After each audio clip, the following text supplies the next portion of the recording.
2, 1. Our client is named James. He's a 6-year-old boy who was initially given the diagnosis of RAD, which is reactive attachment disorder. He was referred to Bruce Perry and Maya Schlovatz by a judge who had received so many different opinions about the boy's situation, which ultimately made the case extremely difficult to uncover. A children's legal advocacy organization was worried that he was being abused by his adoptive parents. He'd been taken to a residential treatment center to give his mother a respite. The judge had been asked to determine what should happen next. Merle, his adopted mother, had almost succeeded in killing James at least 2 times. First, his helicopter ride um, after being pushed off of a second-story building, and the second was with an alleged overdose, which also landed with the life flight transportation. So his mother frames him as trying to kill himself, and numerous therapists and child protective service workers believed that he was such a troublemaker, so much so that his adoptive family had needed a break from him. Teachers reported unexplained bruises and scratches, and his mother said that he was so unmanageable that she called Child Protective Services on himself, pretending to be a neighbor, concerned that his mother could not handle him and that he was a danger to himself and his siblings. The last straw was the overdose of medication he'd taken that had landed him in an intensive care unit. He was so close to death that he had to be flown to the hospital in a helicopter for the rapid treatment. Following this, the medical staff was very suspicious of what was happening and with James's case. So every time the mother contacted them, she was very shocked by the doctor asking the boy to be, Merrill shocked the doctor by asking the boy to be removed from life support once he was in the medical facilities. The mother would turn out to have the condition called Munich syndrome by proxy, or rather known as MBPS. In this, the patient tries to make another person, which is usually a child, sick and in similar ploy for attention and support. Thankfully, the judge took the advice of Perry and Salvich and on an emergency basis removed James and his other siblings from the custody of Merle and her husband.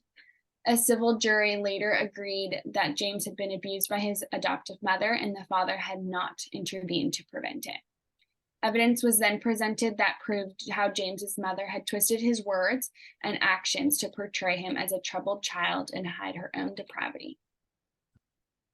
So with this case being so complicated, we had many initial reactions that were presented while reading this case.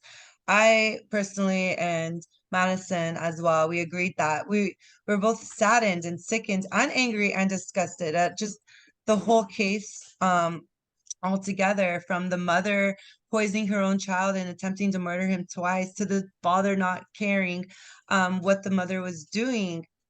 All of that is unacceptable.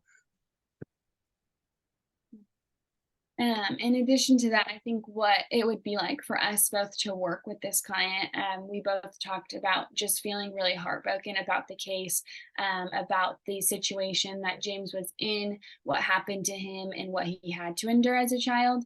And then now coming out of that with his new family that he was placed in,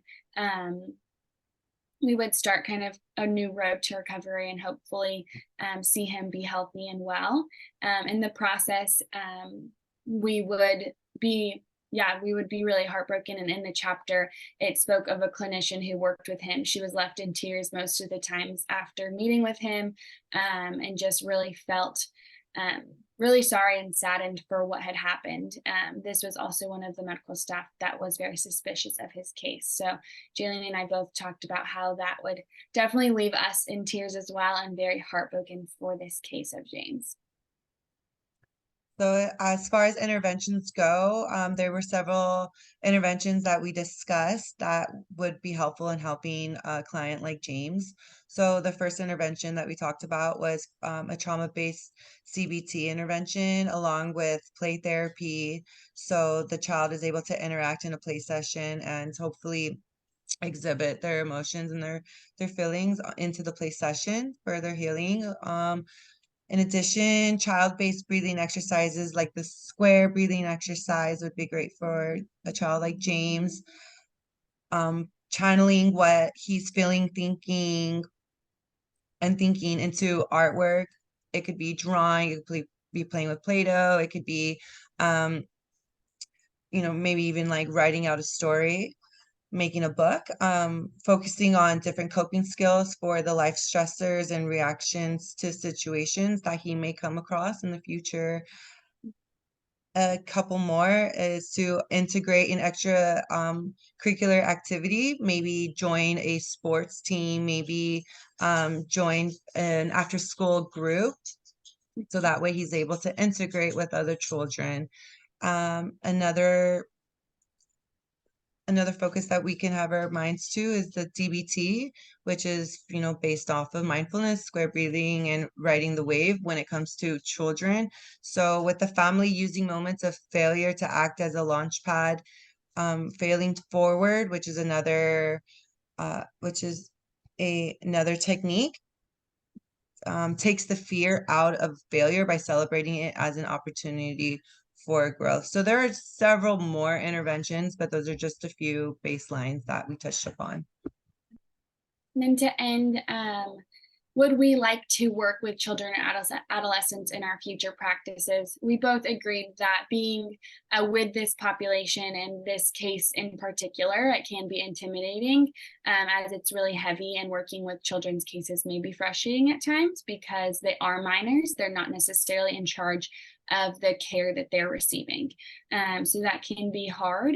But we did enter this profession with the hopes of being able to help as many people as we can and be able to serve a lot of different populations. So we felt like if we were confident in our training and our skills to treat and work with youth and children, then we would definitely do so.